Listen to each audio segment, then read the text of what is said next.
kuma kamar yadda aka saba bashan shine muke kasancewa da shi tun daga litinin har zuwa rana yadda aka saba a cikin shirin na tattauna kuma a daidai wannan lokaci ko gana mu ya zauna babash barkamu da wannan lokaci. Assalamu alaikum wa rahmatullahi ta'ala wa barakatuhu. Alaikum assalam wa rahmatullahi. Jama'a masu sauraron mu barkamu da wannan lokaci, sannan mu da sake saduwa a cikin wannan shiri na mu tattauna wanda yake zo masu sauraro daga Arewa Radio mita 93.1 a kowace rana tun daga litinin har zuwa alhamis.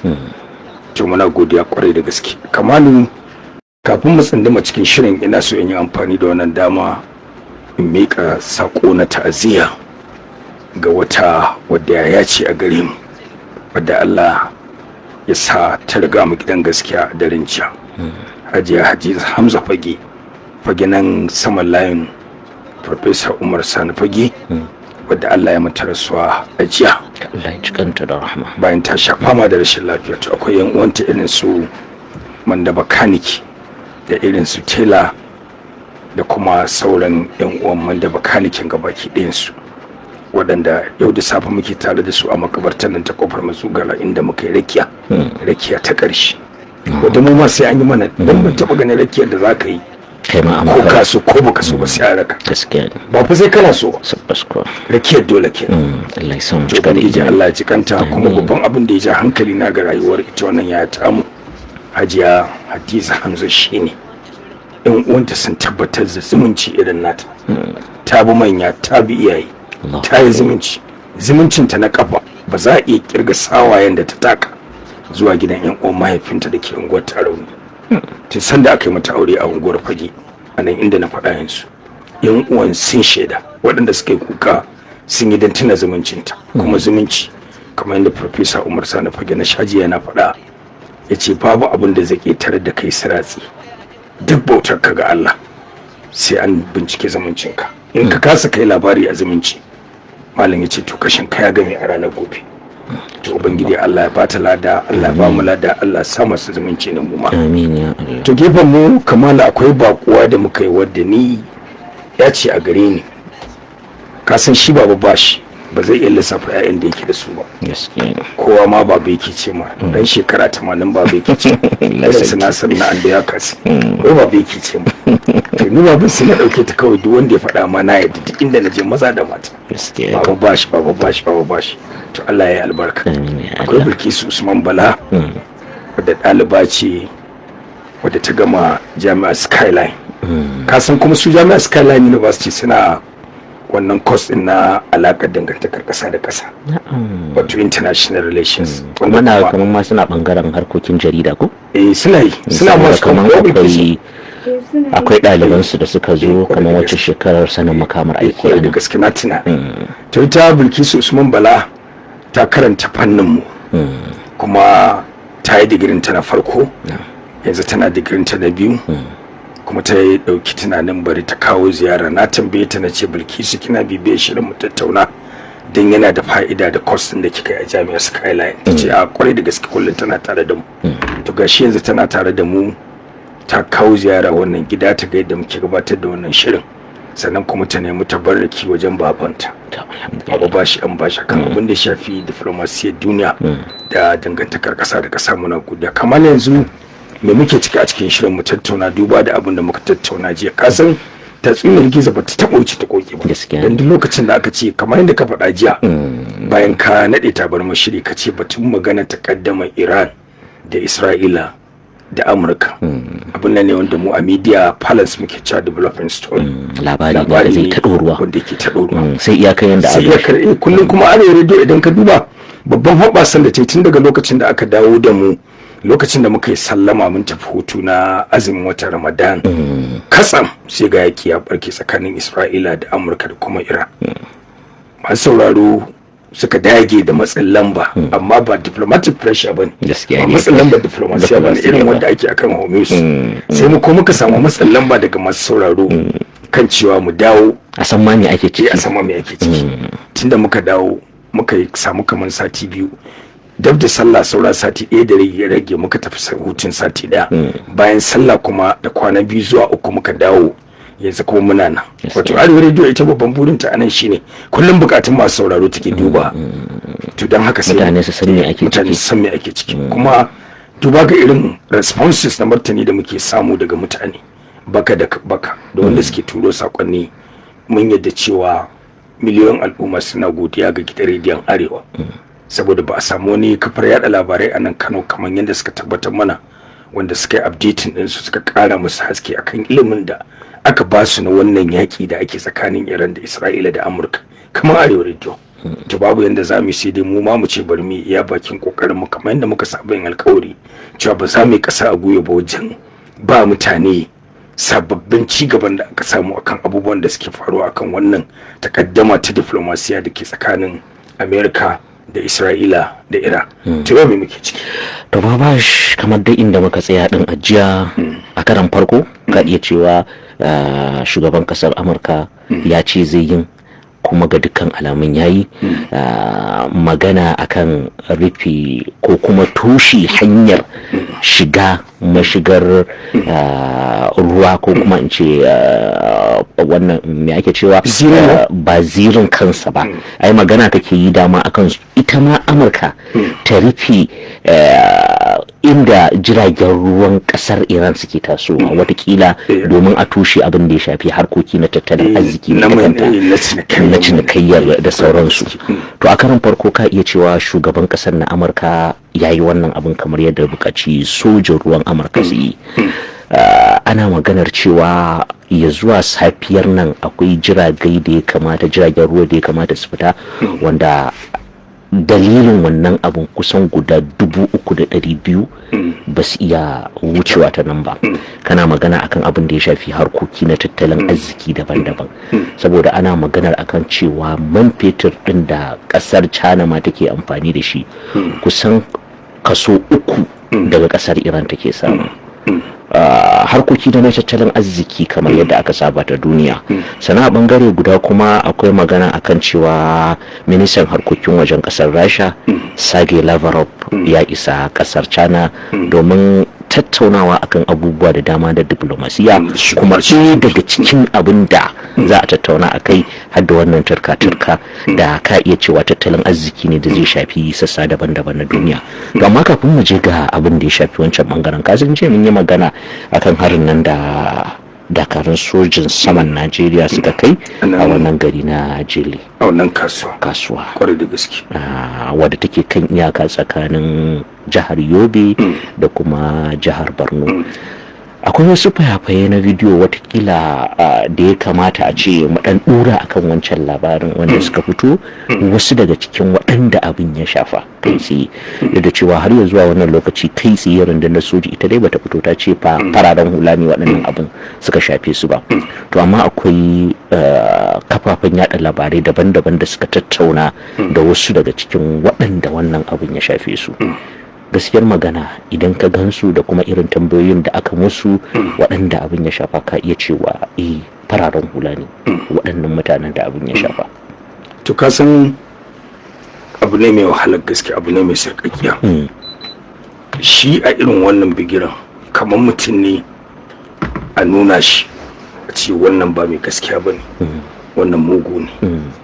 To ba wani goshi a jikinsa da zai tabbatar maka da haka. Watakila abin da ya sa na ce haka, akwai ɗaya daga cikin wanda wata kafar yada labarai ta tattauna da shi a Radio France International, ta tattauna da shi, magana yake akan cewa shi ya je ne ma akan siyan dabbobi a ita kasuwa da kasuwa ce wadda ta irin ta ƙauye ɗin nan wadda mako take ci yawa, kuma akwai harkoki na abin da ya shafi dabbobi da sauransu. To amma babban abin da ya kamata mu kalla kafin mu kai ga batun dako da wato menene hukumomin sojin sama za su bayar da a matsayin martanin abin da ya faru, wanda muke jira, al'ummar Najeriya suke jira a nan shine, ai dama ko ajiya kamar yadda na nuna ta'aliƙin, ai na dubi tsarin yadda ake kai irin wannan hare-haren ta sama, wanda kuma shi jirgin yaƙi na zamani ba irin na'urorin da babu a cikin shi, har ma na ba da haka ya kamata jirgin yaƙin ya kasance kenan da gaske.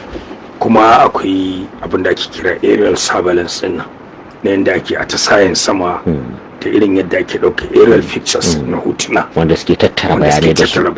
Kuma ka san duk wani abu da za a kai game da hari daga sama kafin a kai ana bukata a ce an samu abin da ake kira cikakken rahoto na bayanan sirri.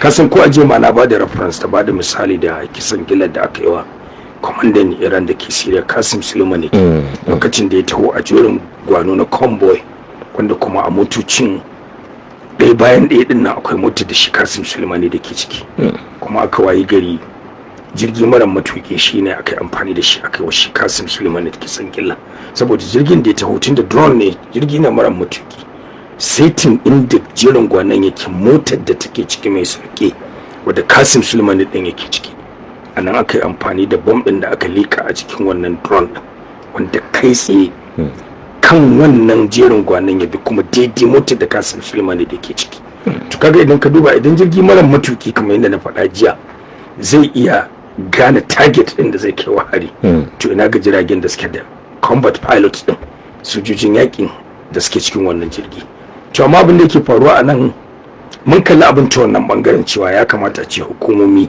ba samu irin wannan sabanin ba saboda yanzu in ka duba daga lokacin da wannan ibtila'i ya faru an samu irin wannan repeated accidental errors wato irin waɗannan kurakurai masu haɗarin gaske wanda aka gansa a matsayin kuskure sai dai shi bahaushe kamar yadda ya ittifaki ba a maimaita kuskure a sake maimaita kuskuren da aka maimaita aka sake maimaita aka kuma maimaita to wannan yana zama ganganci sai dai abinda muka nemi hukumomin soja kamar yadda 'yan Najeriya suke dako a tsaya a duba a ga menene musabbabin wannan abin da ya faru tunda kusan kamar yadda bincike ya nuna irin wannan accidental error din da ake samu na kuskure wajen kusan kimanin sa 13 ya fara a cikin 'yan shekarun nan da aka fara Boko Haram to kaga idan ka tsaya ka duba za ka ga wani abu ne wanda yake ya kamata a ce duk lokacin da za a kai irin wannan harhara a tabbatar da an ɗauki precautionary measures muna ke nufi matakan kiyaye a yi takatsantsan saboda dole ne dama a harhara irin wannan akwai abin da ake kira collateral damage kuma a yaƙi akwai lokutan da zaka ga ana samun irin wannan matsalar maimakon a taba inda ya kamata a taba kai tsaye farar hula ma wasu lokuta sukan samu kansa a cikin wannan ibtila'in in ya zo a duro irin na tsautsayi to kaga idan aka duba duk mun kalli wannan aspect din jiya sannan kuma kasuwar nan da aka ce kusan kimanin shekara nawa biyar kamar yadda gwamnati to kaga a kimanin shekara biyar gaskiyar magana su kansu mutane tunda gwamnati ta ce ta haramta buɗe wannan kasuwa tsawon shekara biyar to su ma kuma ta bangaren al'umma wanda suke bibiyar wannan kasuwa ko suke cin wannan kasuwa babu dalilin da za su sa su buɗe kasuwar da kansu su ci gaba da hada-hada ba tare da izinin gwamnati ba to kaga irin wannan abubuwan dama ake gudu duk lokacin da gwamnati ta kafa doka ai shi kasuwancin ba wai gwamnati fitowa za ta ce wai kada dan kasuwa ya kasuwa kada mutum ya fita ya nemo abinci a in abu ya zo da hadari akwai gurare waɗanda suke flash points ne wanda ake kauce musu a lokacin da ake fuskanta hadari to amma dai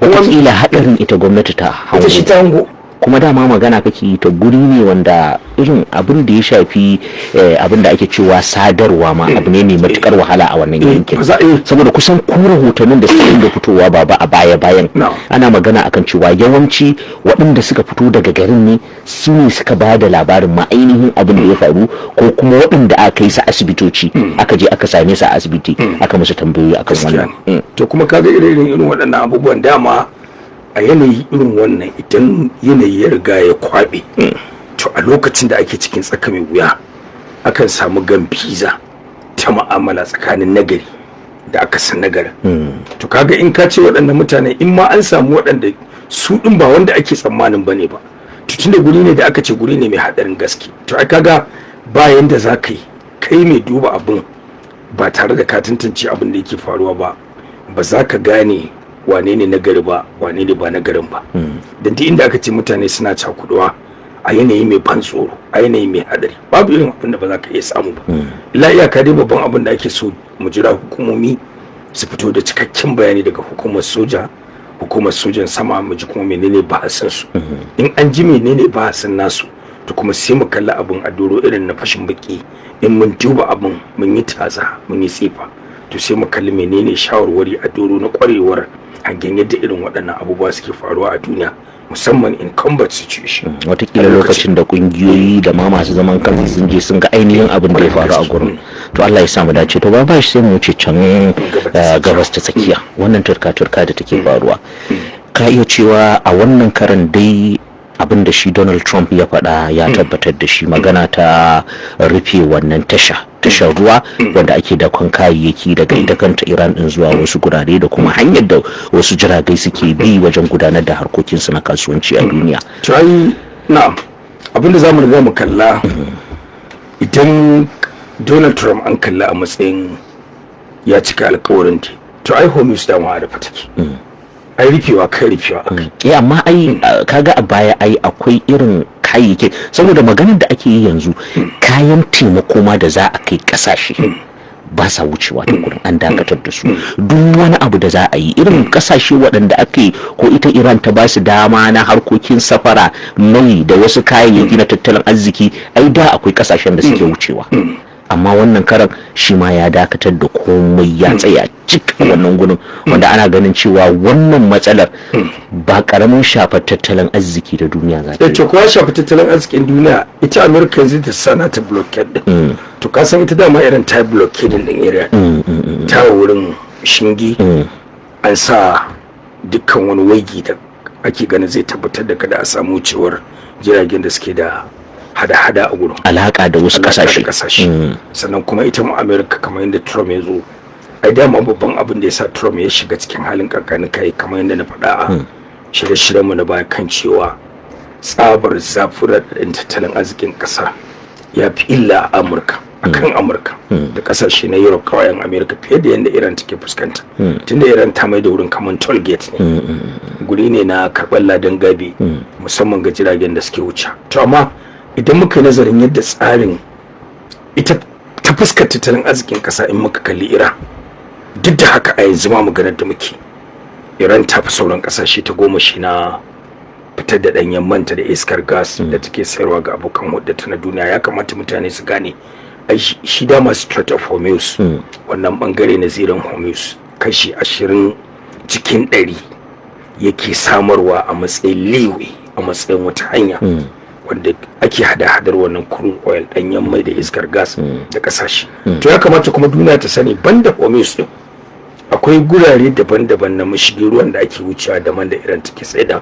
Kaga tana da shi a Gulf of Oman, tana da shi a Persian Gulf, tana da shi akwai wani island wanda nan ma ake fito da man Iran nan ake saida a duniya. Kuma da muka yi bincike a doro irin na kididdiga, idan ka ɗauko waɗannan sauran mashigin ruwan guda uku, tun da kuma international waterways ne kamar yadda Hormuz take international hanyar mashigin ruwan duniya. To sai muka yi kididdiga muka gano cewa kashi 95 na cinikin man da Iran take a waɗancan uku suke, ba wai a Strait of Hormuz kawai bane. Kaga ita tana da alternative. Dan haka Hormuz abin ya fi shafar wasu ƙasashe fiye da ita kanta Iran. Kawai illa iyaka Iran ta yi asserting power ne. Abinda ake nufi da asserting power, ta jaddada ikonta, ta jaddada cewa tana da control, tunda har ta sa toll gate a wurin. To ka san in ka duba, sannan ko babban hadarin da su kansa America da masana fashin baki da yawa da kasashen yamma suke ta wato kusan ta baba akai shine tsawon wani lokaci ne America za ta iya rike control din hana shige da ficen kamar yadda Iran ta rufe ta blockade din Hormuz har tsawon wani lokaci. Sannan kuma abin da suke duba a nan gurin shine akwai manyan kasashe ka lissafa irin su China, idan ka duba China, idan ka duba India, idan ka duba Japan, idan ka duba Spain, akwai manyan kasashe da yawa na duniya daga West, daga kasashen yammacin duniya, wasu daga Asia kanta, waɗanda in aka duba za a ga cewa suna da alaka da Hormuz. Yanzu kaga abin da China take faɗa, ta fito ta yi kurari. Ita kuma ka san China kurarinta ba irin kurarin America bane fa. Ita America takan yi amfani da propaganda wajen yada manufofinta da kuma irin saka tsoro a zukatan abokan gaba, abin da ake kira psychological war. To sukan yi amfani da irin wannan koda ba su tabbatar da abin da suke faɗa ba. To amma kasashe kamar irin su Russia, kasashe kamar irin su China ba su cika yin abin a doro na propaganda ba, ta inda suka fito da policy.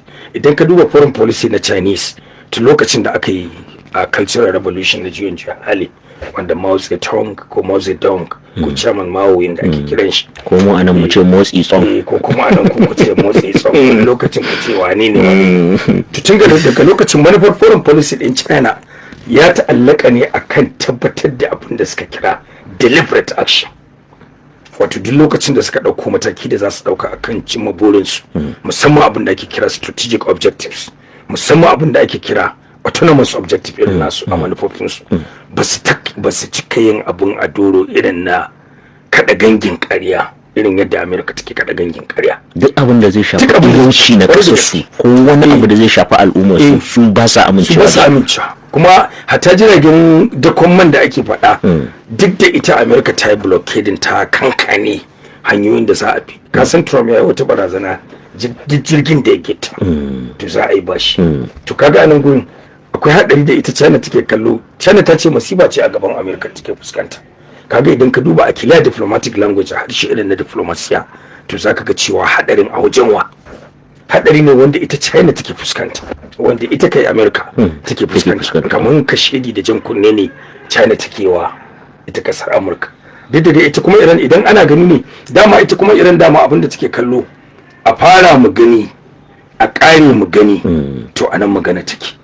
Tunda ko ajiyan ka san maganar da muka yi ta karshe ɗaya daga cikin abin da dakarun sojin juya hali na kasar Iran suka faɗa, dukkan wani abu da zai taɓa tashar ruwa ta kasar Iran to fa ba abu bane da za a lamunta. Ba bane da za a lamunta, kuma kaga idan ka duba banda Strait of Hormuz akwai ports na guraren shige da fice irin makamancin tashoshin ruwa din.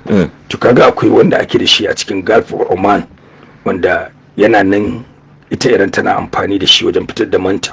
Akwai kuma wani tsibiri sannan banda wannan akwai wani guda ɗaya shi ma a nan Persian Gulf, wannan tekun Persian Gulf. To sai aka yi ƙididdigar gano cewa idan ka kwatanta jimillar ribar da ake samu ta hada man da Iran take ciniki da iskar gas da take fitarwa a duniya, to waɗannan da tsibirin guda ɗaya da tashoshin guda biyu su suke accounting for 95% na man da Iran take fitarwa. Kaga idan ka dauko 95% na man da Iran take fitarwa, kaga bai fi ka samu silisi a cikin kashi 5 kila wanda in ka dauko daga abin da take fitarwa daga Hormuz ko abin da yake shige fice daga Hormuz, in ka dauko wannan kashi 5 ne kawai take nema daga Hormuz. Amma me yasa Hormuz ya damu kasar Amurka da Isra'ila? Ito abin da ya faru international waterway hanya ce ta ruwa wadda ake dakon irin man da Isra'ila da Amurka ta wa'ancan sauran guda uku su ma hanya ce da ake gudanar da harkoki na kasuwanci tsakanin ƙasa da ƙasa da duniya, amma su wannan kullum in za a yi magana an fi kallon wannan mashigar ta Hormuz. To ai dama ita mashigar Hormuz din nan ka san ko su kasashen Europe da America din ai suna da alternative waterways, misali wasu hanyoyi da ake ganin kaman hanyoyin dogaro ne wanda za a fitar da harkoki tun daga baki ɗaya. Idan ka duba yadda tsarin lissafin da ƙididdigar yake shine ga baki ɗaya Hormuz din wanda ake magana accounting take for 20% na shige da fice na man da ake fitarwa da iskar gas. To amma dai shi abin da yasa America da Isra'ila suka damu saboda guri ne wanda yana da abin da ake kira strategic value, yana da muhimmanci saboda guri ne wanda ake hada kuma duniya ya fito fili an gani, sannan kuma duk da cewa ba wai duk shi yake bada cikakken kashin bukatar da ake bukata na man da ake wuce da shi ba, a suna kallon cewa ba karamin ci baya aka samu ba. Akwai abin da ake kira strategic failure, akwai kuma tactical success. Idan ka duba ita yanzu America, in ka duba za ka ga kokarin da take wata nuna duniya cewa wannan karbe ikon fa ba abu bane wanda zai dawama, sai dai kawai abu ne wanda duniya za ta kalle shi a bigire irin na fashin bakin masana diplomasiyar duniya da dangantakar kasa da kasa. Abinda za su kalla a nan shine shin wai akwai tabbacin dorewar mallakar da America da Trump suke cewa sun sa wannan shingen sun kare shingen da dama a the initial stage a matakin farko a cikin shingen ake wanda irin ta riga ta dora ita ce ta fara sa wannan dan ba. To rashin tabbas din menene repercussions, menene illolin, me abin zai haifar, wani abu ne wanda zamu gan shi a cikin yan kwanaki masu zuwa. Me yasa ake cewa sakamakon wannan abin da Amurka da ita Iran ta yi kusan duniya gaba daya za ta jijjiga sakamakon waɗannan abubuwa, tunda ai ga waɗancan bangarori da ake gudanarwa wajen hada-hada da sauransu. Me yasa aka yi kallon masana suke yi duba akan cewa duk duniya sai ta girgiza sakamakon wannan abin na bangarori guda biyu? To ka san shi magana batun tattalin arzikin kasa idan ka duba duk inda aka ce an sami wani tasgaro wanda zai kawo cikas a tafiyar yadda kasashe na duniya suke hada-hadar kuɗi. Wato wani abu ne wanda zai iya zama koma baya akan tattalin arzikin kasan, saboda ana duba wannan din ma kadai duk da kashi 20 yake accounting wajen fitar da man da ake fitarwa, to akwai abin da zai iya jawo abin da ake kira energy crisis. Za a samu irin wannan matsalar, kuma da yawa daga cikin kasashe waɗanda suke hada-hadan mai, in mai ya tashin goron zabi a duniya za a samu karancin makamashi.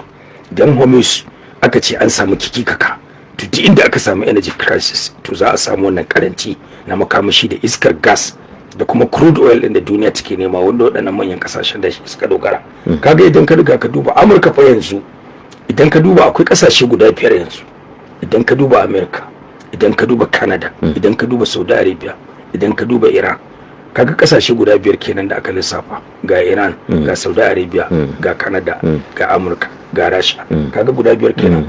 To duk duniya ba kasashe da suke da ajiyayyen danyen mai a inda rumbun ajiyar su da ake kira strategic oil reserves, inda suke da shi a aji kamar wannan kasashen guda 5. Amma an lissafa Venezuela a wancan lokacin ita ce ta biyu ma, bai kuma ka lissafa Venezuela a ciki ba, ko an riga an yi bandar Venezuela? A bai bandar Venezuela, wato abin da yake faruwa yanzu saboda irin kikikan da aka samu a sakamakon kama shugaba Nicolas Maduro. Kama shugaba Maduro, ita Venezuela tana cikin guda 5.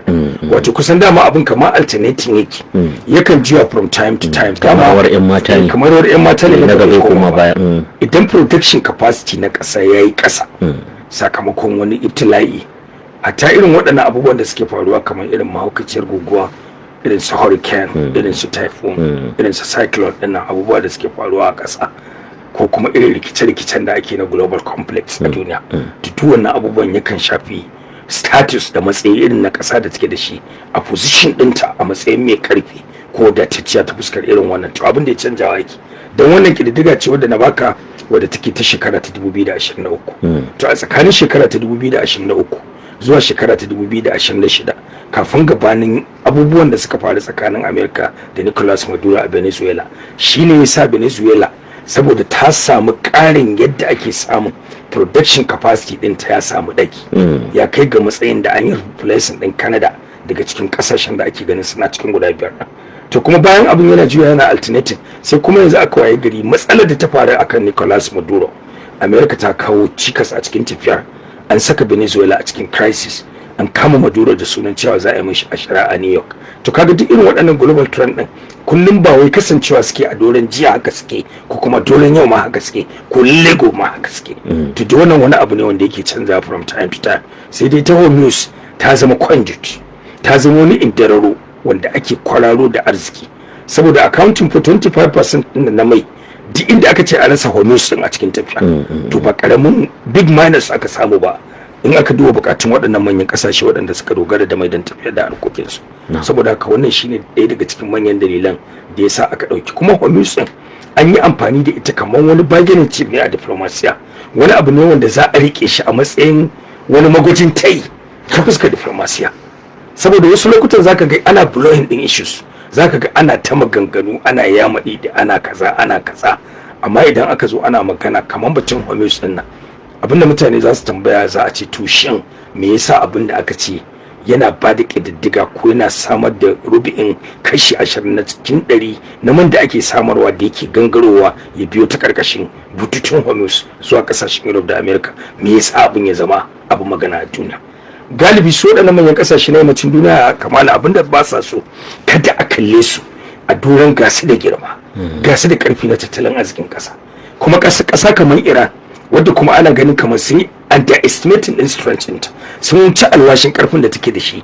To dan me kamar Iran za ta saka blockade wannan kikikaka da shingen a gurin, duk da akwai manyan kasashe na duniya wanda ana ganin karfin su ya kai a ce musu bari sun saba, to sukan duba abun a matsayin abin da ake kira diplomatic embarrassment, kamar wani abun kunya ne da cin zarafi ta fuskar diplomasiya. Shi yasa abin ya zama abin ya maɗi fiye da mutane suke tsammani. To ba shi a karan farko kasar Iran ta fito ta ƙididdiga na irin asarar da ta tafka sakamakon hare-haren da Amurka da Isra'ila suka kai a ita wannan kasar. Kasar Iran ta fito ta ce in aka kwatanta abin da aka yi asara daga fara wannan yakin zuwa wannan lokaci, dala biliyan 270. har-haren da aka yi mata, lalata mata gine-gine da aka yi da wasu asara da ya shafi kasar Iran. Wannan asarar babu bashi ba a ce ya fi asarar watakila da aka yi wa irin su Isra'ila ba. To ai har ya zuwa wannan lokaci ba mu ji na wancan bangaren ba, amma kudin dala biliyan 200. To ai kaga ita Iran idan ka duba ai ta ba da kididdiga ne wato akan dukkan wani nau'i na asarar da ta yi. Kaga akwai kididdiga ta makamai na masu linzami da aka yi amfani da shi, sannan kuma akwai lalata infrastructure, gurare masu muhimmanci. Su haɗawa suke gaba kiɗa. Da suka ce kawai damage ɗin kawai su sun haɗa ne gaba da na komai da komai. To suka haɗa shi gaba kiɗa. Su kuma idan ka duba ai damage ɗin da wato in ka duba ita Iran gaskiya ba ta ƙwauro wajen faɗa abin da yake faruwa.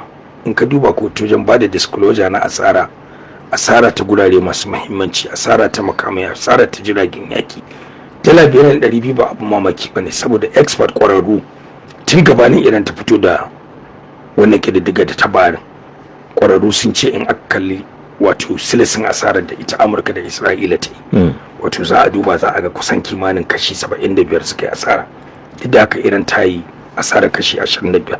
Wato abinda ba a duba ba anan shine in ka duba ita kanta Isra'ila din, ai asarar da aka dauko wadda ba a faɗa ba da asarar da ita Iran ta da irin dukiyoyin da suka salwanta a yankin gabas ta tsakiya.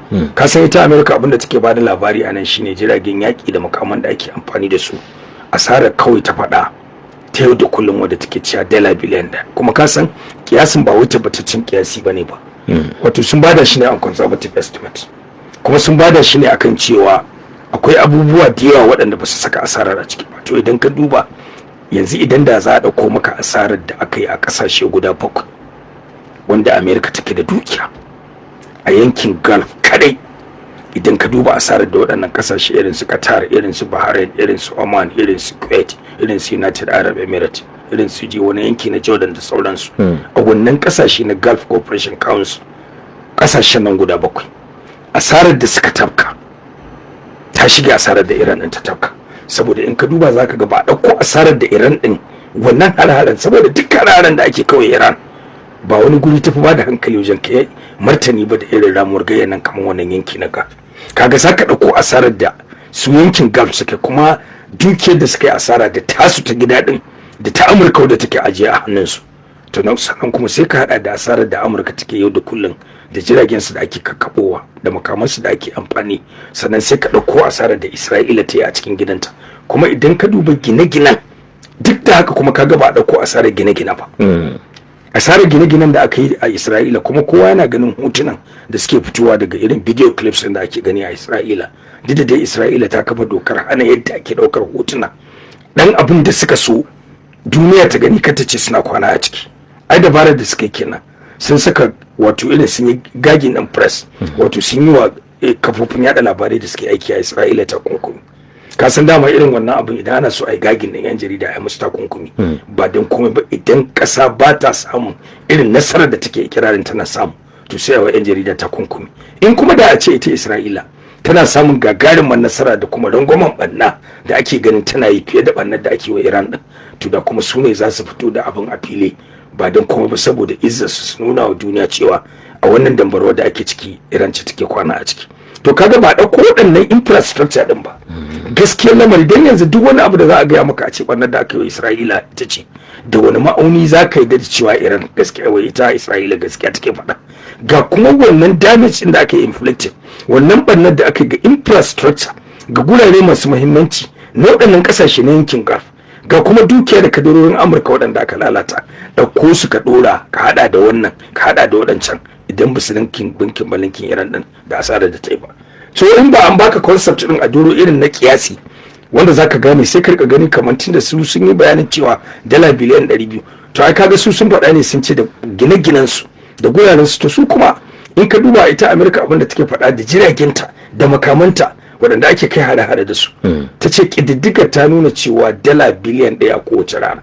To kaga ba a ɗauko wannan ƙididdigar ta gine-ginen ba, sannan kuma Amerika ba ta ɗauko ƙididdigar irin asarar dukiya da kadarorinta da ta yi a wannan Gulf ɗin ba. kaga inda sun dauko sun hada da wanda suke ta yau da kullun da abin da Isra'ila ta rasa ai yaninkin banankin irin asara da Iran ta yi. Prime Minister kasar Birtaniya Keir Starmer ya fito ya ce su fa ba za su shiga cikin shirin kasar Amurka na rufe wannan wato ziri na Hormuz ba. Sannan an tattauna tsakanin Birtaniya da kuma ita kasar Faransa, dukkaninsu kusan matsayar su guda daya. Daidai lokacin da a yanzu haka magana nan da muke yi da kai ana can a birnin Beijing ana tattaunawa, kamar yadda tun da farkon shirin muka yi magana da kai akan cewa minista na harkokin wajen kasar Rasha Sergei Lavrov ya isa can birnin na Beijing.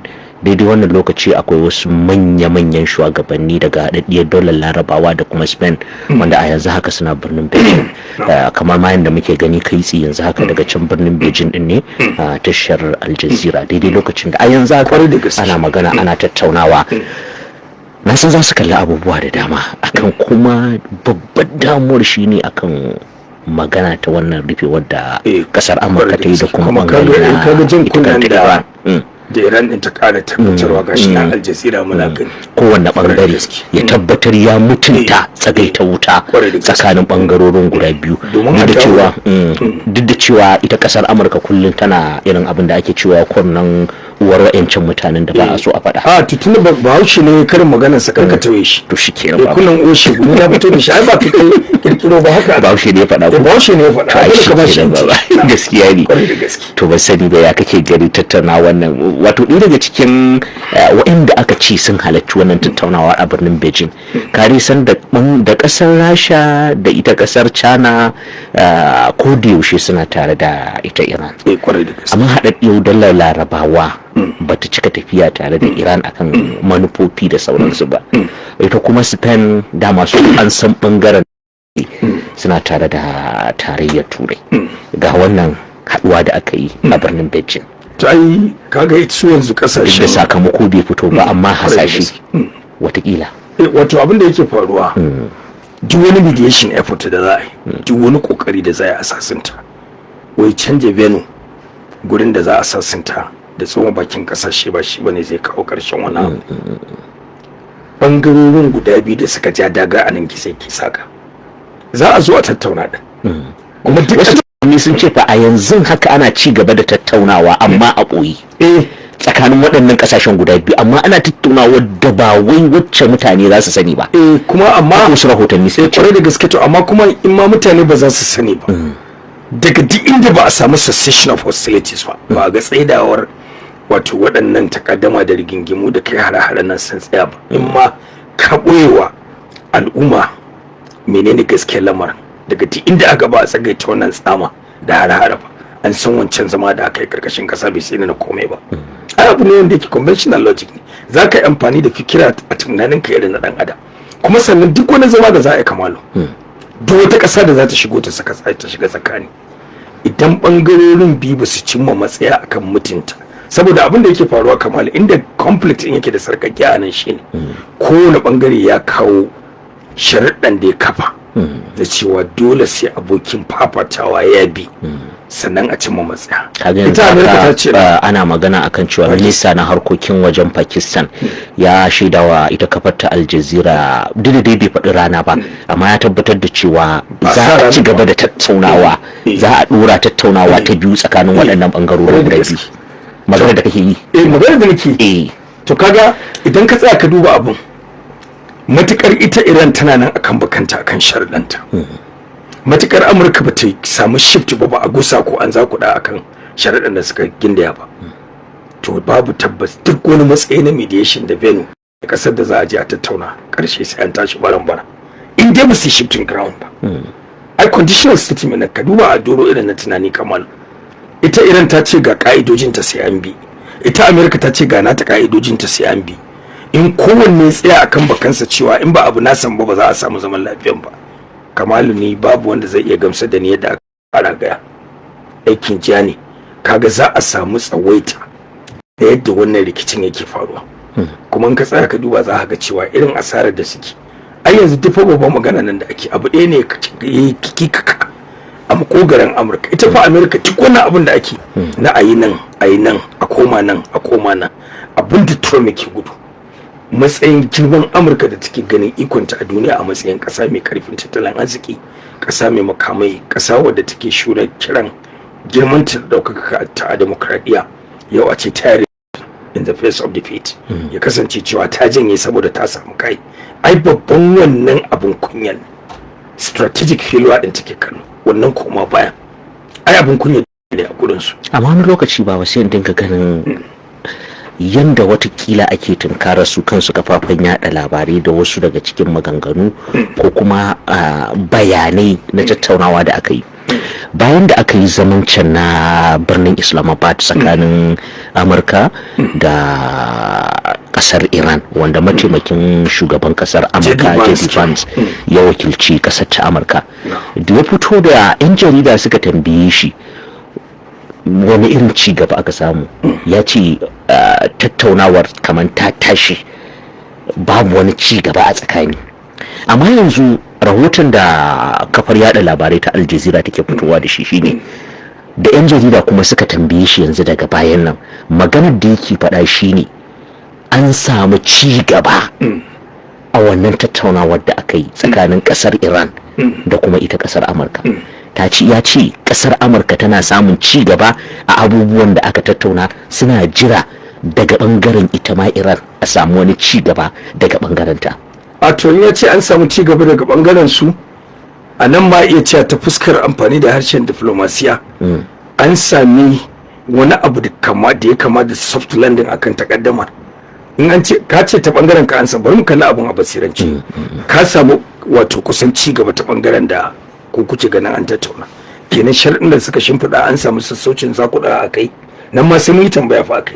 Sannan kuma idan ka kalla tunda an ce da kuma baki ne, kuma baki ne, saboda haka tunda an ce ita kuma Iran ita ake jira to kaga musamman akan abin da shi yasa nake ta mamaki me yasa aka matsa akan duk maganar da za a faɗa wannan mashigar ta Hormuz ake magana akai, duk turka-turkar da ake yi ban san me yasa aka matsa akan wannan mashigar ta Hormuz ba. To ai na bada bayani da su, na ce maka ai duniya ce take kallon ga wata bukata wadda ake ganin za ta iya zama tsaiko ga tattalin arzikin kasa, musamman yadda Amurka take kallon kanta da kawayenta. Yanzu kuma akwai wani news ba da na gani Al Jazeera, Giant Menon din nan ya fara bayani a inda ake cewa Iran Revolutionary Guards sun tabbatarwa da cewa har yanzu duk wannan maganar da ake Strait of Hormuz is under the control of Iran and it is danger zone. Kuma sun tabbatar da cewa ɗaya daga cikin abin da suka rubuta suka yi magana a kai shine wannan rufe mashigar ma da ita Amurka ta yi sun yi ba bisa ka'ida ba, kuma har yanzu tana nan akan, saboda cewa suka yi abin da Amurka ta je ta yi is illegal. Na gani tun jiya. To saboda haka har yanzu tana cewa fa guri ne mai haɗari, kuma haɗarin da yake danger signal ne da yake aika sako ga kasashen da suke ganin kamar in har sun yaji cewa Amurka ta musu gata a doron ikirarin cewa ta yi blockading din Hormuz, ta saka shingen nan, to magana ta isa danger zone yana aika sako ga kasashe masu hankali su gane cewa ya burin ce in kun yarda da ita duk abin da ya biyo baya a sakamakon ikirarin Amurka, duk wanda ya kwaso da zafi bakin shi ta kare. Abin da su Revolutionary Guards suke implying kenan na Iran. To Babash, daga yau da zuwa gobe ma ga kuma wancan zaman na birnin Beijing da kuma wannan rufewar da ita kasar Amurka ta yi da kuma wani irin mataki daga bangaren kasar Iran su ma za su dauka. Kuma kan da wannan zaman da aka yi na ita Beijing wanda ake yi yanzu, ɗaya daga cikin abin da zai iya kawo cikas din da yana da wahalar gaske, ita expectation ɗin Amurka, ina so in rarrabe masu sauraro kana takaddama wasu sharuɗan daga ciki ba lalle bane su zama 100% implementable a ce za a iya aiwatar da su 100%. Wani key point guda ɗaya da yake da muhimmanci a matsayin abin dubawa shine duk abin da za a tattauna, duk irin amfanin da za a yi a harshen diplomasi a shawo kan waɗannan ƙasashe guda biyu, ban ga hanyar da za a bi Iran da waɗannan shugabannin juyin halin da nake magana a kodayaushe a waye gari wani tunani ya zo musu a cikin kwakwalwar kansu su gaya wa duniya da su masu tsoma bakin da duniyar kanta da ta sanya musu idanu a ce Iran ta yi watsi da shirinta na mallaka makamin kare dangi. To wannan batun shine most dangerous wato a cikin wannan negotiation nan, saboda ni ina da imani da yaƙini kuma ba ni da burbushin shakka a cikin zuciyata cewa Iran waɗannan revolutionary guards dakarun juyin halin ba za su taɓa da kai bori hawa kan watsi da shirye-shiryen su na mallakar nukila. Ita kuma America dama kowa ya sani ko strategic objective ɗinta na wannan bukatar shine a gan cewa Iran ta yi watsi ta tabbatar da duniya cewa makamin nukiliya ne ba a so mu mallaka to mun daina. To in America jira take ta ga lokacin da Iran za ta tabbatar musu da wannan tabbacin akan wannan batun, to gaskiyar magana sun yi kuskure mai tsada gaske. to insha Allah goben ko zuwa goben da insha Allah ko zuwa yamma zuwa goben da zamu yi shirin mu tattauna zamu ga me za a fito da shi kuma me aka tattauna a wancan zaman na birnin Beijing ne, musamman ma ɗaya daga ciki da na ga haɗaɗɗiyar dolar Larabawa da kuma Spain a wannan zaman, watakila akwai abubuwa da dama da za su fito daga baya. Ba sai ga shi can muka hango shugaban kasar Ukraine Vladimir Zelensky ya tafi Jamus ya je neman tallafi na makamai. Ka san kwanakin baya a cikin wannan shirin mun yi magana kan cewa to fa fadar Pentagon ta kasar Amurka ta ce za a tattaro kayayyakin yaki da aka ajiye domin tallafa wa Ukraine, za a dawo da su da yankin gabas ta tsakiya. Kwana biyu nan baka jin wasu abubuwa sosai daga yakin da ke faruwa tsakanin Rasha da Ukraine. To ayin ka duba zaka ga akwai kasan kwanaki bangaren Larabawa ya tafi, yanzu kuma ya tafi can Jamus neman ya tafi neman makamai. Wato ai dama wato babu da zaka duba anan a shi Zelensky yanzu kaman tamkar ya bata arabi ne, kasan duk da ba a abin da yake kawo ake jin ba a jin batun gurare guda biyu da ake yaki. Saka lura cewa yakin Gaza da yan Palestine ya yi subsiding ya dan ya kasa. Yanzu kusan Isra'ila ta koma ba da muhimmanci a kan har Lebanon sosai. To kuma idan ka duba za ka ga cewa shi Zelensky yanzu abinda Rasha take amfani da shi tunda hankalin duniya ya koma abin da ya shafi wannan takaddama tsakanin Iran da Amerika da Isra'ila. Saboda haka shi yanzu Zelensky zanen goyen da uwar goyen take goya masa ya fara datti a da same wanke shi. Dan haka dole ya tafi cigiyar kogi da ruwa da sabulu mai fitar da dattin a fita shi. Abin da ake nufi a nan ai kaga tunda aka tafi neman taimako to ita Ukraine a ruwa ne ya fara karewa dan kada, kuma daidai lokacin da Rasha take rubanya har-haranta. Kasan nan hankalin duniya ya koma Middle East, can kuma Rasha ta samu dama tana ta lugudan wuta a Ukraine. Shi kuma duniya ma ba ta magana da yake faruwa a gurin. Kwarai da gaske. Kaga su kawai su suke jin abin da suke ci. Kuma daga lokacin da aka ce shi Zelensky ya fita ya tafi Jamus.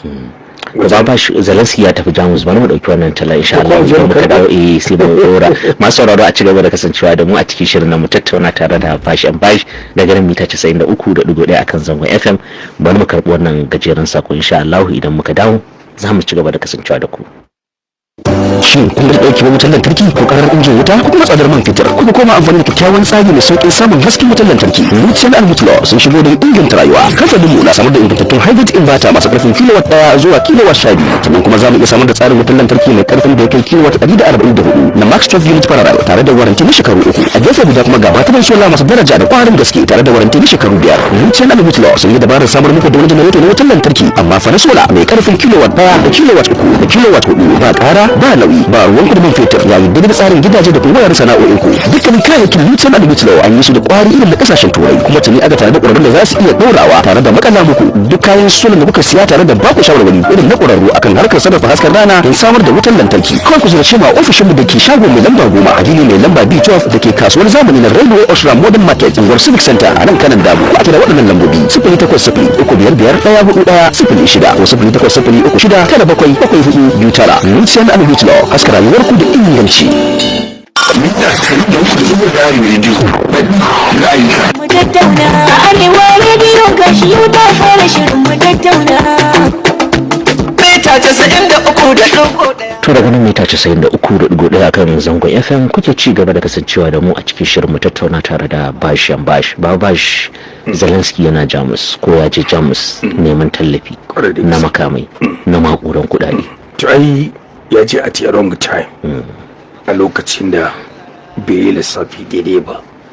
Zai idan ka duba wannan yakin da ake ba karamin tawaya ya kawo ba ga kasashe masu karfin tattalin arzikin kasa, musamman na wasu daga cikin mambobin EU wanda Jamus tana ciki, kuma sannan ya je daidai lokacin da kila mantuwa ne ban sani ba ko abun nan da ake cewa wanda ruwa ya ci ko takobi aka mika mai kama aiki sai ya kama watakila Zelensky ya kama takobi mai tsini biyu da ake kira double edged sword, bai san illa da za ta biyo bayan hannun da ya rike takobin da tsinin guda biyun da takobin suke da shi shine baban bai gane ba. To amma abin da zai dauka ya kamata dauka, zaka ga akwai dokoki na kasar Jamus wanda kusan yi musu tarnaki akan abin da ake kira global engagement na kasashe bayan yakin duniya na biyu. Idan ka riga ka duba zaka ga akwai dokoki da aka kafa abin da stark a ita majalisar parliament ta Germany akan yadda za a rage duk wani abu da yake da alaka da military cooperation, musamman ta yadda za a bada dakarun soja na Jamus je su yaki a duniya. A karkashin dokokin Jamus an yi gyaran da ya saka hani a wannan engagement din na sanya baki. Sannan kuma duk wani kokari da za a bada tunda member ce ta EU, ya kamata kuma ya gane cewa ba wani abu ne ya jawo koma bayan mambobin EU din 27 zuwa 28 din sun fara ja da baya daga irin rake da suke wa Amurka na ganin cewa yakin Ukraine din da ake shi ma yayi kama da kawai yakin Amurka ne, purely an American wani, kamar yadda Keir Starmer na Burtaniya yake magana akan wannan yakin da ake tsakanin Iran da Isra'ila da Amurka kan cewa it's not a British war, ba yakin Ingila bane, bai ce it's purely an American war, yaki ne irin na America. To su ma EU din idan ka duba standpoint din su na matsayin da suka dauka a can baya, su ma abin da suka kalla kenan yanzu. Idan ka duba irin gudunmawar da suke badawa, to kaga ta fara ja baya da raguwa da akai akan irin yadda ake zai je dai da sunan ya kai kukan shi, amma gaskiyar magana kokombar da shi Zelensky ya rike ya tafi kasar Jamus da shi, ko da a ce bai zo da komai ba zai zo cike da kokombararsa ba, saboda waɗannan dalilai da na ayyana. Gaskiyar magana bara tasa ba wadda za ta kawo masa sakamako bane ga garimi a cikin wannan halin da ake ciki, bai lissafi daidai ba. to Allah ya kyauta. To baba shi bari mu je ga masu sauraro, na san watakila akwai tambayoyi da sauransu. Za mu buɗe insha Allah masu sauraro za su iya biyo mu ta layin mu na WhatsApp, za su iya kira da kuma turo sako gaba ɗaya a 09087126715.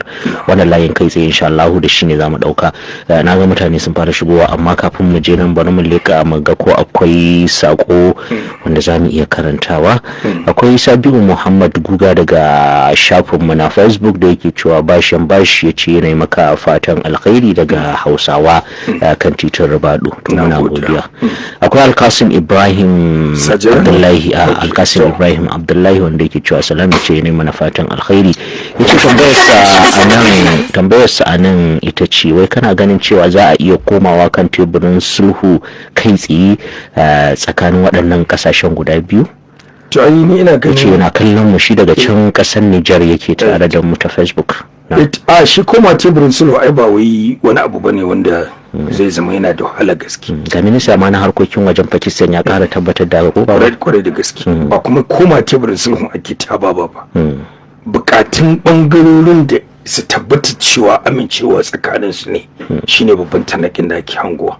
Za a iya zama din zai iya kare a kantin gida abin da ake kira token shop, amma ba lalle bane a samu sakamakon da ake maganan mu zauna ba wani abu bane mai wahala. Magana a tashi baran ita ce abin da ake ta tsammani duba da kikikakan da kowane bangaren ya kamar yadda ne bayani a dasu. To akwai wannan sako na Ibrahim Surajo wanda yake cewa fatan alkhairi ne dai. Akwai Na'ima Adamu wadda take cewa assalamu alaikum, ta ce baba ta yi maka fatan alkhairi, ta ce Allah ya karawa rayuwa albarka. Na gode Na'ima. Shi ma Surajo Lawal Ketawa cewa yake assalamu alaikum, ya ce yana tare da mu daga Ketawa. Ya ce tambayarsa ga baba a nan shine matsalar tsaro ta zama alaƙaƙai a ƙasar mu. Ya ce baba halin da ƙasar nan take ciki kamar ba da makaɗaɗiya ake yi ba. Ya ce ba da makaɗaɗiya ake yi ba, ko soja ya samar da abubuwan more rayuwa musamman ma ilimi, lafiya, tsaro, ruwan sha da kuma hanyoyi da samar da lantarki. Ya ce amma wannan demokaradiyyar wacce iri ce baba, laifin mabiya ne ko kuma mahukunta? Ya ce to Allah ya karawa baba lafiya. To ai muna godiya kwarai da gaske. In ka kalli abun a matsayin laifin mahukunta anan shine duk abubuwan da suka ɗauka suka yi rantsuwa under oath of office da kuma alƙawarin da suka ɗauka wajen campaign sun cika. Ai kaga wannan abubuwa ne waɗanda yake shi kuma mai jefa ƙuri'a shi yake da wannan abun da zai iya nazarin ya gane na ji daɗi shine gari ba na saba ba. In ka ji daɗi kai ka san ka ji daɗi, in baka ji daɗi ba kai ka san baka ji daɗi ba. Sannan kuma shi mai jefa ƙuri'a ɗaya daga cikin abubuwan da ya kamata ya kalla a nan shine akwai gata da tsarin mulkin ƙasar nan yau kowane ɗan ƙasa na damar da kake da ita na zaɓar wanda kake ganin shine zai baka irin abin da kake bukata. In ka zo jefa ƙuri'a nan babu wani da zai ce ma dole ga wanda za ka jefa. To amma babban abin da yake mai da demokradiyyar Najeriya baya shine amfani da kuɗi. In an fito da kuɗin daga hannun 'yan siyasa waɗanda suke so su sai ƙuri'unku, tunda in zaɓe ya matso har cinikin ƙuri'a ake abi ku gida a ce ku kawo ƙuri'arku. To ku kuma me yasa kuke bayarwa ɗin?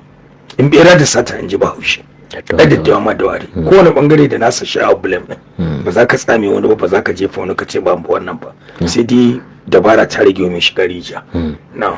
Shiga da kai ko kuma ta yaje shiga. Yadda su ne. To mita 93 da duka assalamu alaikum.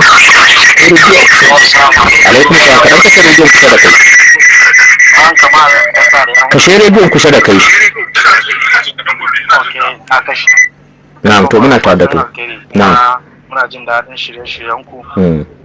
Ni ne Nura Kofar Wambai. Na'am, to Nura. Kuma tambaya ta ga baba shine na ji ce zuwan Vladimir Zelensky zuwa kasar Germany kamar ba wani abu bane da zai iya kamar yadda na fahimta na kawo masa wani ɗauki. A yanzu. Shin kenan rashin a yanzu shi kenan rashin zuwan shi ma kenan zai iya fi masa alkhairi kenan. A to ai tunda kwarai da gaske Nura ai tunda tamkar yawon ta zubar ne ya zame mashi.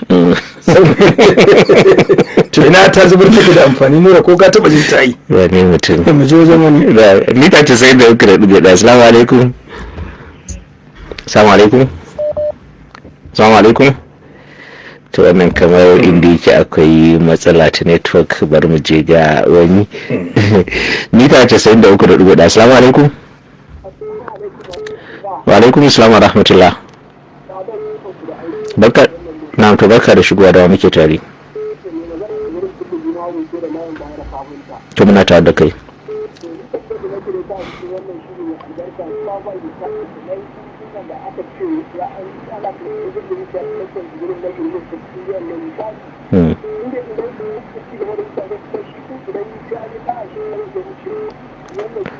Wanne jirgi kenan ka ce?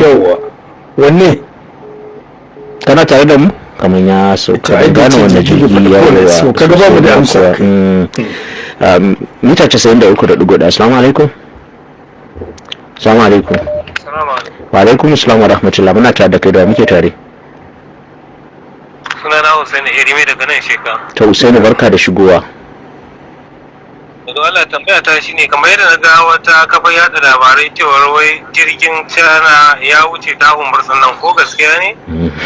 Wato mu daga nan a teburin fashin baki ba za mu iya baka tabbas ba saboda duniya ta cakuɗe akan dukkan wasu labarai da suke fitowa daga kafofin social media platforms za ga kowa yana ɗora abin da yake so ba mu sani ba ko gaskiya ne sai dai in labari ya fito daga abin da muke kira credible source. Amma kusan labaran ma da suke fitowa akan cewa ita kasar Amurka inda ta je ta toshe ba wani jirgi duk wani jirgi da ya dauko wani abu daga wanda ya dauko wani abu da dole sai ya fita nan sai ya fita nan da ya dauko daga tashar kasar Iran ko ba zai wuce ba ai dama dalilin toshewar ma kenan dole sai Iran ta lankwasar da kanta ta zo ta amince. Mita 93.1. Assalamu alaikum. Assalamu alaikum. Mita 93.1. Assalamu alaikum. Na'am to barka ka dai da muke tare. To muna tare da kai mai kwakwa da dabino.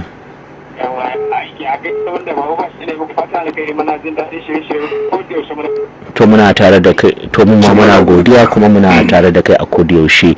Bari leka wasu daga cikin sakonni da baba aka turo ta WhatsApp to ai masu gaisuwa fa ba zan karanta ba yau masu gaisuwa shi ne ai saboda amma ka ce musu din nagode mu to shi ke da to babu ba shi yana jin gaisuwar ku kuma ya gode to kusan ga sunan su ne suka cika wannan din bari mu dauki ko da layuka biyu ne kafin mu sallama. Mita 93.1. Assalamu alaikum. Barka ka dai da muke tare. to barka da shigowa.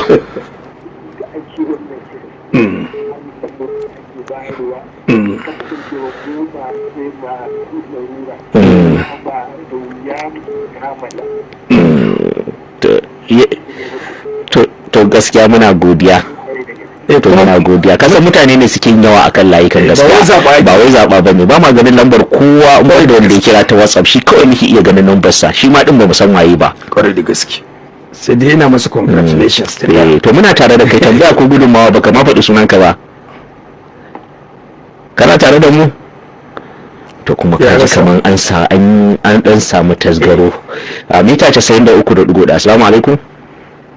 Wa alaikum assalam wa rahmatullahi wa barakatuh. Barka ka dai, da muke tare.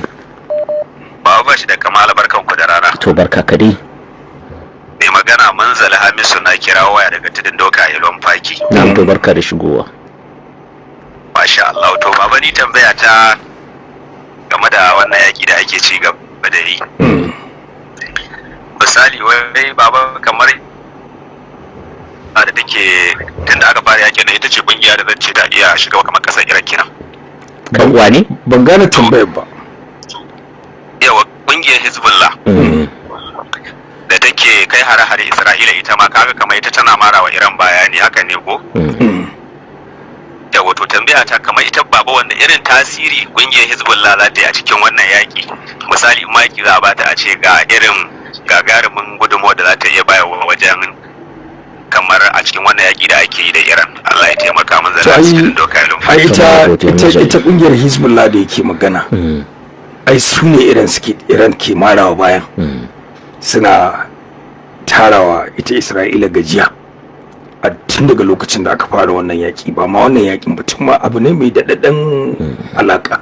Saboda haka dama ai kamar kungiyoyi ne da suke kawance da ita kasar Iran, kamar irin su Houthi na kasar Yemen da su Hezbollah. To saboda haka kamar ire-iren irin waɗannan ne su ma akwai amfanin da suke, suna da wani abu da ake kira strategic importance, suna da muhimmanci na kai tsaye ga Iran din su yin Hezbollah. To ba shi bari dauki layin na karshe ko? Na karshe sai mu karkare. Mita 93.1. Assalamu alaikum. Wa alaikum assalam wa rahmatullah. To barka da shigowa Hajjaju. To gashi nan dai kafin ya fita ge tafi gida. Abinda take nufi da naje gida lafiya. Ka san ni kawai zan iya bada wannan amsa. To shike da ita bai sai ka bada amsa. Yi tambayar naje dai gidan lafiya. Ta fahimci na fahimce ta. Shike dai. Na muna jiya. To Allah ya sa ita ma walayen tutsuye ba. Kwarai ku kasa akwai akanta funds group. To kuma hajiya mun ga ne ita aure. Tabbas ku gaskiya ne gaskiya ne kan. To ni ma yanzu na je gano. To baba, lokaci ya riga daga mana hannu, sallamewa zai yi sai kuma a cikin shirinmu na gobe. Kafafen yada labarai na kasar Amurka su ma sun fito, kamar yadda shi mataimakin shugaban kasar ya fito ya ce to fa za a ci gaba da yiwuwar tattaunawa a zagaye na biyu. Kaga shi ma minista na harkokin wajen kasar Pakistan ya fito ya faɗi irin wannan kalamin. To akwai dai abubuwa da dama wanda za mu ci gaba da bibiya. Wannan wakiliyar kafar yada labarai ta Al Jazeera ne daga can Islamabad din inda aka yi wancan zaman. To za mu bibiya mu ji yaya ta kasancewa wakiliyar Al Jazeera daga Islamabad. Amma ta White House na ga Kimberly Talech. Kwarai da gaske. To jama'a muna godiya kwarai da gaske. Akwai dan uwana abokina Abdulkarim Audu Fage wanda tsohon ma'aikaci ne na ofishin jakadancin Amerika da ke Saudi Arabia a shekarun baya, wanda kuma dan uwana ne kwarai da gaske, kuma kanina ne kamar yadda shi Abdulkarim yake faɗa. Yana ɗaya daga cikin waɗanda shi ma yakan kafa majalisin sauraron wannan shirin. To a matsayinsa na wanda ya aiki a ofishin jakadancin Najeriya, ta to ashe shi ma yanzu ya dawo tamkar kamar yana aiki a ofishin jakadancin sauraron shirin mu tattauna na Arewa Radio. To babu abin da zamu ce wa kanin mu dan uwan mu Abdulkarim sai ce baba yan bashi da Arewa Radio suna godiya. Akwai abokin aikin mu Tasiu da yake aiki a jaridar Blueprint, da safe ya hada ne da masoyan wannan shiri irin su Adamu Abdullahi Magini da sauran abokan hudda sauraron wannan shiri. Tasiu kai musu godiya kamar yadda ne musu godiya a waya ɗazu, yanzu kuma na musu godiya kai tsaye daga Arewa Radio suna cina dan Bahaushe ya ce yaba kyauta tukuici. Muna godiya. Akwai 'yan kasuwar mu da suke kasuwar Dubai a nan Jakara, su ma mun haɗu da su a wani taro na 'yan kasuwa. Muna godiya. Akwai 'yan kasuwar mu da suke Kwana Singa, akwai 'yan kasuwar mu da suke da wannan. Yana ce baba sile ne, baba bashi ya ce anya sile din nan, baba bashi kai fa sile ne. Ka san Khadija Abdullahi ya ita tashi biki wai ta ga muna tafiya a ce sai ba ce ka shiga siyasa. Ai shi ne ai. Idan kuma yanzu ba ta san muka ga magana cewa siyasar Najeriya ba ta nuna ba wai kima da natija ta sa za ka samu mukamin siyasa ba. Wannan abu ne wanda yake sai kana da 'ya'yan banki, amma da siyasa mu siyasa kuɗi. Duk yadda ka fito da natija an baka da kwangudala kawai kamanta. Ka san kwanakin baya da aka fito da kudaden da 'yan takara na jam'iyyar APC duk da dai daga baya sun zo sun ce fa ba haka bane ba. Idan ka ji maƙudan kudaden da jam'iyyar APC ta ce ita fa bata fitar da waɗannan kudaden. Ita bata fitar da waɗannan kudaden ba. Amma kuma kudaden a wancan lokacin zaka ce kai ba a magana. Kwarai abin da za a ce kenan. To na ga sakon Halima Gentle daga Fage. Muna godiya kwarai da gaske. Akwai kuma ɗanmu Khalifa Lawan Tijaniyar Aya Fage, yana da bansa ina musu murna a wannan makon za mu saka yaro a ɗakin aure. Ka san mu kullum muna encouraging din kulla alaka don a samu ƴaƴa. Gaskiya ne. To muna godiya kwarai da gaske. Allah ya taya wato wannan buri na ɗanmu Khalifa, kuma insha Allah muna addu'a Allah sa a yi da mu. Daga yamma kulli na ga mutanen mu sun aiko sako irin su Siraji Karami da irin su Malam Jafar Tela da irin su Aminu Minista da irin su Aminu Shugaba da irin su Zaharen da kuma irin su Sammani, wanda shi ma na ga sakon shi. Muna godiya kwarai da gaske. Kuma muna godiya kwarai da gaske da kafitanin telolin unguwar Fage gabaki ɗaya kama ban ga shagon da zaka ji titi shirin mu tattauna baka ji tilolin Fage sanya amu ba. Nan gaba dai za a fara su baban gandu su ba rabul baba ba sai ba ba ka sa ku da gida ai shi ne ai sai ba za a ji sai sai ba yawa da na ga mun ta kame dan tebur din nan a bakin farm center kullum idan na wuce kan ce baba ai sai ka sha ruwa a cikin tafiyar mu tattauna. Allah sarki yakan miko da gudunmawar ruwa. To muna godiya kwarai da gaske. Na ga sakon Alhaji Ashir Aliyan Musa da Balarabe Ishaq, su ma suna godiya. Akwai Oba dan Baya Ajingi da tijan dan siyasa, muna godiya kwarai da gaske. Na ga sakon baban wannan shirin ɗaya daga cikin sa Alhaji Salisu Sambaji, muna godiya da kuma irin su mu da Siram Brothers su ma muna godiya da irin gudunmawar da suke bayarwa musamman Arewa Radio da kuma duniya gabaki da.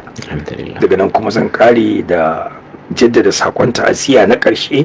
Ka san mako mai zuwa fa za a fara shirin nan na muhawara. Kwarai da gaske. Ka san kuma Mudassir din shine ya ƙara tsayin da ka a wannan karan ma. Kwarai da gaske. Wa'annan ɗaliban su ƙara shanawa kamar yadda suka shana a wancan ba.